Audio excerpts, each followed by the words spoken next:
In my work with mid-level professional services marketers, I see them falling into an all too common trap regarding the return on investment measurements. In two ways mainly. Number one, measuring the wrong things.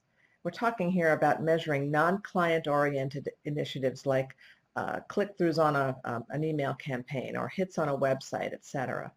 These things don't have anything to do with real client interactions. They're interesting, but not necessarily indicative of future sales.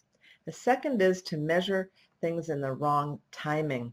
So, in other words, falling into the trap of having an ROI for sales on how many revenues did increase after a certain very narrowly focused email campaign or too short of a time. Several years ago, I did a study on ROI effectiveness in marketing for the professional services, and the activity of targeting and segmentation was actually found to be among the highest return on investment activity. What I think we ought to see instead is the idea of measuring consideration on the part of a client or a prospect.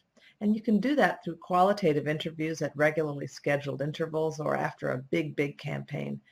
Did you see increased value from us in terms of our thought leadership or in terms of our service mix?